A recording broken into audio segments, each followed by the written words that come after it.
International affairs విషయానికి వస్తే Modi Israel పర్యటన పూర్తయింది. ఈ పర్యటన నేపథ్యంలో నెతన్యాహు అండ్ మోదీ వీరిద్దరి మధ్య ఉన్న బాండింగ్, కెమిస్ట్రీ కూడా ప్రపంచం అంతా చాలా నిశ్చితంగా గమనించిన పరిస్థితి కనిపిస్తోంది.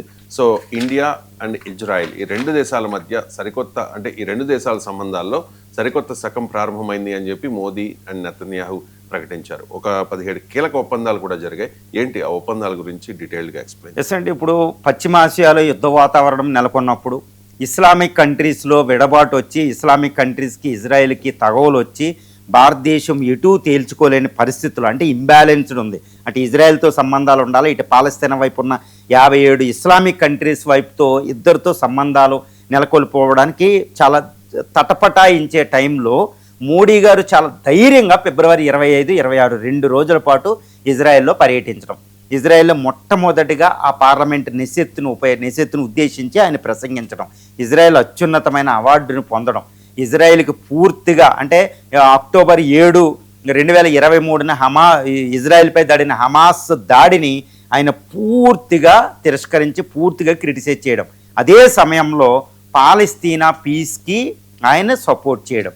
చాలా అంటే నేనేం చెప్తున్నానంటే ఇప్పుడు ఇజ్రాయెల్ 2 రోజుల పర్యటన అనేది మోడీ యొక్క దౌత్యానికి ఒక పరాకాష్ట. It is a zenith of Indian foreign policy, it's a zenith of Modi foreign policy అనమాట. ఎందుకంటే ఫారిన్ పాలసీ అనేది ఎప్పుడు కూడా ఆ దేశానికి నాయకత్వం, భారతదేశానికి నాయకత్వం ప్రధాని మీదే ఉంటుంది. కాబట్టి నెహ్రూయన్ ఫారిన్ పాలసీ, తర్వాత నెహ్రూ తర్వాత లాల్ బహదూర్ శాస్త్రి ఫారిన్ పాలసీ, తర్వాత Morarji Desai foreign policy, Indira foreign policy, Rajiv Gandhi foreign policy, PV policy, Vajpayee, Modi, ఇలా మనం చెప్పుకుంటాం. మన్మోహన్ సింగ్ అని ఏ ప్రధాని ఉంటే ఆ వ్యక్తిత్వం మీద ఆధారపడి దౌత్య విధానం అంటది. ఇప్పుడు మోడీ గారు ఏంటంటే చాలా ధైర్యంగా ఫారిన్ పాలసీ ఉంటుంది. అసలు ఇలాంటి సమయంలో ఇజ్రాయెల్ పర్యటనకి వెళ్ళడమే ఎంతటి తెగింపు, ఎంత అడాసియస్ స్టెప్ అని అయితే నేను చెప్పగలుగుతాను. ఎందుకంటే ఇప్పుడు ఇస్లామిక్ కంట్రీస్ని పడకుండా 57 దేశాలు, అంటే పాలస్తీనా తరపున ఇటు ఇరాన్ ఈ దేశాలు, అటు ఇజ్రాయెల్తో సంబంధాలు పెంచుకుని భారతదేశ to protect the supreme national interests అంటారన్నమాట, భారతదేశ ప్రయోజనాలను ఆయన కాపాడాడు. ఇది ఈయన మోడీ దౌత్య విధానానికి ఒక పరాకాష్ట.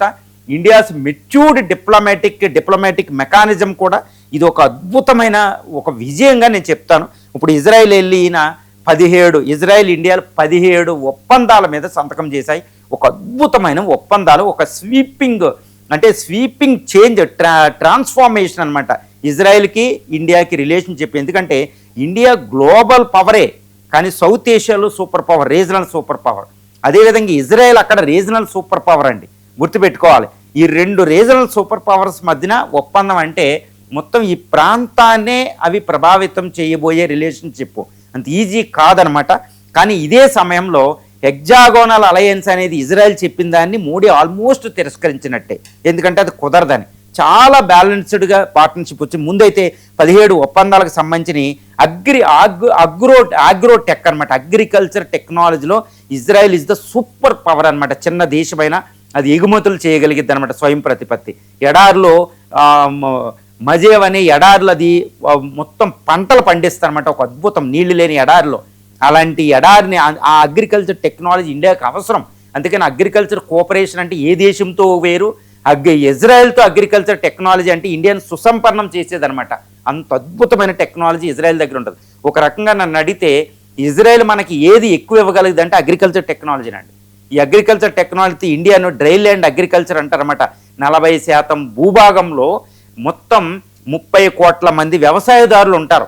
వాళ్ళందరినీ అద్భుతమైన ధనవంతులుగా చేయగలిగే అద్భుతమైన టెక్నాలజీ ఇజ్రాయెల్ దగ్గర ఉంటుంది అగ్రోటెక్లో. దాని టెక్నాలజీ ఒప్పందం, దీనికి ఎక్కువ ప్రయారిటీ మనం ఇవ్వాలి. డిఫెన్స్ కంటే ఎక్కువ ప్రయారిటీ నేనైతే అగ్రికల్చర్ టెక్నాలజీ ఒప్పందం మీదే ఇస్తాను. అది ఫస్ట్ అన్నమాట. తర్వాత డిఫెన్స్ హార్డ్వేర్ ఏంటి, డిఫెన్స్లో ఏంటంటే నేను ముందే చెప్పాను, ఇదేంటంటే ప్రైమ్ మినిస్టర్ మోడీ వెళ్ళే ముందే ఇది ఆల్మోస్ట్ నేను ముందే చెప్పడం జరిగింది విశ్లేషణ. అది ఏంటంటే ఇజ్రాయెల్ ఇండియా మధ్యన కేవలం ఆయుధాలు దిగుమతి చేసుకోవడం కాదు, న్యూ హొరైజన్, లోరా, అదేవిధంగా అక్కడ ఐరన్ డ్రోము, ఇవి దిగుమతి ఒక్కటే కాదండి. ఇలాంటి ఆయుధాలని ఇక్కడ నుంచి సంయుక్తంగా అభివృద్ధి చేసి సంయుక్తంగా ఉత్పత్తి చేయడం. ఇది రష్యా ఇండియాల మధ్యన ఉన్న బ్రహ్మోస్ మిసైల్ టైప్లో సంయుక్తంగా R&D, development, design and development and production, production. So ఒక అద్భుతం India Israel the great defence కంపెనీలు ఇండియా రాబోతున్నాయి. ఇండియా ఎస్టాబ్లిష్ చేసి India will become the exporter of the weaponry, global military పవర్గా ఉద్భవిస్తుంది అనమాట. ఆ ఒప్పందం జరిగింది ఇక్కడ. అందుకనే ప్రైమ్ మినిస్టర్ ఇంత ధైర్యంగా ఇలాంటి టైంలో అక్కడికి వెళ్ళారు. అంత ప్రయోజనం మనకు ఉంది కాబట్టి. ముఖ్యంగా ఐరన్ డోమ్ టెక్నాలజీ, ఆ మిసైల్ అనేది ఇండియాకి చాలా చాలా ఇంపార్టెంట్. ఆ హార్డ్వేర్కి ఫుల్ కోఆపరేషన్ ఈరోజు ఇజ్రాయెల్ ఇద్దని మనకు ప్రామిస్ అయింది ఆ ఒప్పందం.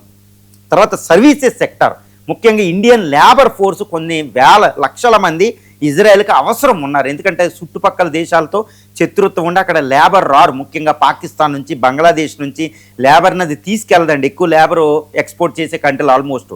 ఇండియా నుంచి కొన్ని లక్షల మంది ఇజ్రాయెల్ వెళ్ళబోతున్నారు. ఇది ఎంప్లాయ్మెంట్ క్రియేట్ చేయబోతుంది. అది లేబర్ ఒప్పందం కూడా ఒకటి ఉంది. సర్వీసెస్ సెక్టార్లో ముఖ్యంగా 4th ఇండస్ట్రియల్ రెవల్యూషన్లో AI, quantum technology, cyber tech, IT, వీటిల్లో ఎక్కువగా పెట్టుబడులు, కోఆపరేషన్ అనమాట. ఆ ఒప్పందాలు చాలా చాలా ఇంపార్టెంట్. ఎందుకంటే ఈ ఇజ్రాయెల్ కూడా సిలికాన్ వ్యాలీ లాగా IT, quantum technology, cyber security, ఈ ఏఐలో ఒక అద్భుతమైన కంట్రీ. గుర్తుపెట్టుకోవాలి, వారు చేసే యుద్ధం దేశం కాదది. తర్వాత 100 సెంటర్స్ ఆఫ్ ఎక్సలెన్సీ అనమాట. ఇవి చాలా ఉపయోగం భారతదేశంలో స్కిల్ డెవలప్మెంట్కి అనమాట.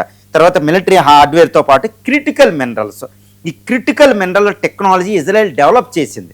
ఈ రేర్ ఎర్త్ మినరల్, ఆ మినరల్స్లో కోఆపరేషన్ చేసుకోవడం. తర్వాత యూపీఐ పేమెంట్స్ అనమాట. డిజిటల్ పేమెంట్స్లో యూపీఐ పేమెంట్స్ ఇజ్రాయెల్ వచ్చేలాగే ఇజ్రాయెల్ దానికి యూపీఐకి కనెక్షన్ పెట్టడం అనమాట. ఇది ఇండియా ఈ మధ్యన మోడీ గారు ఏ దేశమైనా ఇండియా యూపీఐ పేమెంట్ని యూనివర్సలైజ్ చేస్తున్నారు. అది ఇక్కడ కూడా జరిగింది. తర్వాత ఫ్యూచర్లో FTA, ఫ్రీ ట్రేడ్ అగ్రిమెంట్ కుదరబోతుంది. దానికోసం డిస్కషన్స్ మొదలుపెట్టారు. తర్వాత టెర్రరిజంలో సహకారం అనేది అతిపెద్ద విషయం. ఎందుకంటే Israel, India both are the victims of international terrorism అండి. కాబట్టి ఈ రెండు దేశాలు కలిసినాయి అంటే టెర్రరిజానికి సింహస్వప్నం. అందుకని పాకిస్తాన్ పార్లమెంట్ కూడా ఒక బిల్లు రిజల్యూషన్ పాస్ చేసింది. గుర్తుపెట్టుకోవాలి, ఇజ్రాయెల్ ప్రబోధిస్తున్న హెగ్జాగోనల్ అంటే ఈ షణ్ముఖ కూటమి అనేది ప్రమాదం అని పాకిస్తాన్ పార్లమెంట్లే తీర్మానం చేసిందంటే దానికి ఎగ్నెస్ట్గా ఎంత భయపడిపోతుంది ఇక్కడ పాకిస్తాన్ మనం చూడాలి. చైనా కూడా భయపడుతుంది. ఎందుకంటే ఇది పాకిస్తాన్కి సింహస్వప్నం. టెర్రరిజం కోఆపరేషన్ అంటే ఇజ్రాయలీ మొసాదు, ఇజ్రాయలీ టెక్నాలజీ. ఈరోజు పాకిస్తాన్, మన జమ్మూ అండ్ కాశ్మీర్లో మన ఆర్మీ వెళ్ళి మిలిటెంట్లను చంపుతుంది అంటే అక్కడ టెక్నాలజీ ఇజ్రాయలీ టెక్నాలజీ. సెన్సార్ నుంచి వాళ్ళ ఇంటెలిజెన్స్ ఎక్విప్మెంట్ నుంచి ఇవన్నీ కూడా వాళ్ళయే మనం ఉపయోగిస్తూ ఉంటాం. గుర్తుపెట్టుకోవాలి, అంతటి సహకారం ఇజ్రాయెల్ నుంచి మనకు వస్తుంది. అది ఇంత చిన్న చిన్న ఎక్విప్మెంట్ కానీ చాలా క్రూషియల్. ఎంటైర్ LACలో LOCలో ఎవడైనా పెనిట్రేట్ అవుతే వాడిని గుర్తుపట్టేది ఇజ్రాయెల్ టెక్నాలజీ. కాబట్టి టెర్రరిజం కోఆపరేషన్ అంటే చాలా చాలా ఇంపార్టెంట్ అనమాట. తర్వాత స్టార్టప్స్లో, ఇన్నోవేషన్స్లో కోఆపరేట్ చేసుకోవడం. One of the best startup market in Israel అనమాట. అది చాలా ఇంపార్టెంట్, అది మనకు వస్తుంది. తర్వాత ఎడ్యుకేషను, R&Dలో కూడా ఒప్పందాలు ఉంటాయి. ఇవి ఈ విధంగా 17 ఒప్పందాలపై రెండు దేశాలు సంతకాలు చేసిన ఒక అద్భుతమైన ఒప్పందం. తర్వాత రెండోది ఏంటంటే ఈ స్ట్రాటజిక్ కోఆపరేషన్, వ్యూహాత్మక సంబంధాలని ఈ స్పెషల్ స్ట్రాటజిక్ పార్ట్నర్షిప్ లెవెల్కి తీసుకెళ్ళడం అనేది కూడా ఇక్కడ జరిగిందనమాట. ఇది చాలా ఇంపార్టెంట్. తర్వాత కల్చరల్ కోఆపరేషన్, ఎందుకంటే ఈ యూదు ఇండియన్ కల్చరల్లీ గత 2000 సంవత్సరాలుగా యూదులు ఒకే ఒక్క దేశంలో భయం లేకుండా ఉండగలుగుతారు. అది ఒక్కటే ఇండియా అనమాట. ఎందుకంటే ఇండియా అనేది పవర్ అసిమిలేషన్ అనమాట. ప్రపంచంలో ఎవరినైనా ఆదరిస్తాయి.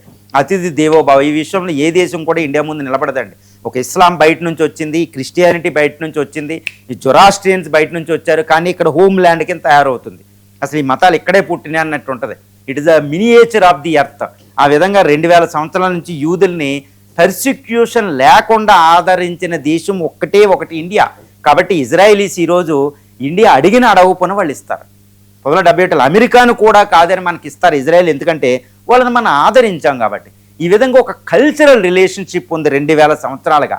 గుర్తుపెట్టుకోవాలి, మొట్టమొదటిగా జీసస్ తదనంతరం వచ్చిన శిష్యుడు కేరళ నుంచి, అప్పటి నుంచి క్రిస్టియానిటీ అక్కడ ఉంది. ఒక అద్భుతమైన కల్చరల్ రూట్స్ ఉన్నాయన్నమాట. ఆ కల్చరల్ రూట్స్ని ఈరోజు మనం స్మరించుకుంటున్నాం. అంతేగాని ఇదేదో ఇస్లాంకి ఎగినెస్ట్ క్రిస్టియానిటీ ఈ రకంగా ఏమీ చూడవలసిన అవసరం లేదు ఇక్కడ ఇజ్రాయెల్తో రిలేషన్షిప్ అంటే. తర్వాత ఈ మోడీ గారు ఇక్కడ దౌత్య విధానంలో ఒక అద్భుతమైన బ్యాలెన్స్ మెయింటైన్ చేశారు. ఒక ఫైనెస్ట్ బ్యాలెన్స్ అనమాట. అదేంటి, ఇజ్రాయెల్ మీద హమాస్ దాడిని అక్టోబర్ 7, 2023 దాడిని ఆయన పూర్తిగా ఖండించారు. ఎటువంటి వర్డ్ ఏది మోడ్లో అటు ఇటు లేకుండా డైరెక్ట్గా క్రిటిసైజ్ చేశారు. అదే సమయంలో పాలస్తీనా పీస్కి, పాలస్తీనా 2 స్టేట్ థియరీ అనేది ఉంటుంది. అంటే ఇజ్రాయెల్తో పాటు పాలస్తీనా కూడా ఒక దేశంగా ఉండాలి అనే సపోర్ట్ మనం చేస్తామండి. అది ఇజ్రాయెల్ని మన పాలస్తీనాను కూడా ఒక స్వతంత్ర దేశం కింద భారతదేశం గుర్తించింది. పాలస్తీనా అనే దానికి భారతదేశం పూర్తి మెజార్టీ సపోర్ట్ ఇస్తే నెహ్రూ నుండి.